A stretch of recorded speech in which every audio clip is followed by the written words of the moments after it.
Hello বন্ধুরা, তোমরা কেমন আছো? আশা করি খুব ভালো আছো। আমিও খুব ভালো আছি। চলে এসেছি তোমাদের কাজল দিয়ে একটা নতুন রেসিপি নিয়ে। তো বাঙালি মানে মাছ ভাত, আর দুপুরে একটু মাছ না হলে বাঙালির কিন্তু ভাত খাওয়াটা পোষায় না। তো ওই জন্য আজকে নিয়ে চলে এসেছি একটা মাছের রেসিপি। তো আজকে চলো মাছের রেসিপিটা আপনাদের সঙ্গে একবার শেয়ার করি। তো এখানে দেখো কড়াই চাপিয়ে দিয়েছি, আর কড়াইয়ের মধ্যে কিন্তু আমি তেল কিছুটা ঢেলে দিলাম। এদিকে আমি 4 পিস মাছ ধুয়ে রেখেছি, সেই মাছের মধ্যে নুন আর হলুদ দিয়ে দিলাম। তো নুন হলুদটা এখন আমি মাখিয়ে নেব। ওদিকে তেলটা তাকে গরম হয়ে যাক। তো দেখো তেলটা কিন্তু আমার গরম হয়ে গেছে।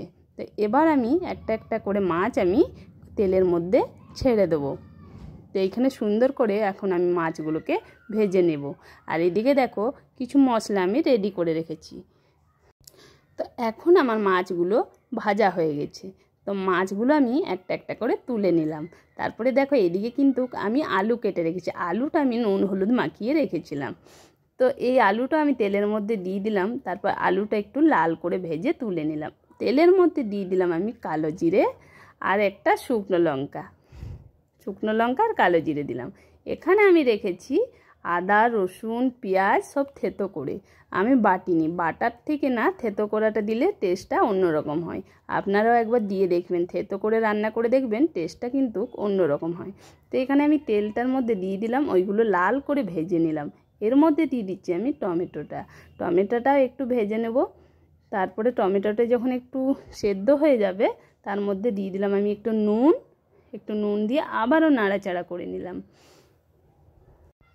তারপর দিয়ে দিলাম একটু মশলা, এটা আছে সবজি মশলা।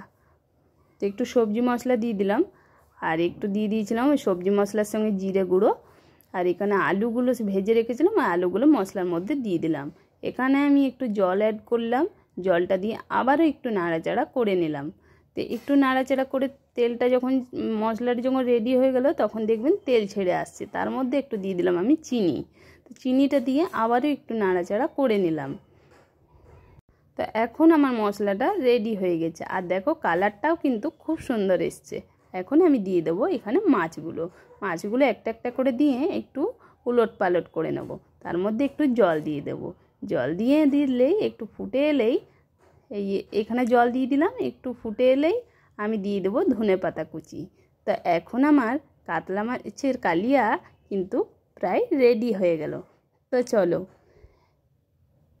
এখন আমি গ্যাসটাকে বন্ধ করে দিলাম। এখানে আমি আমার হাজব্যান্ডকে খাবার দিচ্ছি। তো আপনাদের ভালোবাসায় আমি আজকে এই জায়গায় এসে দাঁড়িয়েছি। তো আজকে আমি এই কথাটা বলতাম না, এই কথাটা আমি বললাম যে আমাকে এক দুজন বলেছে যে রান্না করছে, রান্নাঘরের কড়াইটা দেখলে খেতে রুচাবে না। তো আমি বলবো, দেখো বাসন মাজতে আমার এতটা ভালো লাগে না, আর টাইম আমার অনেক কম, আমি একটা বাইরে কাজ করি তার জন্য। তো আমি বলবো আমার কড়াইটা না দেখে তোমাদের মনগুলো পরিষ্কার করো।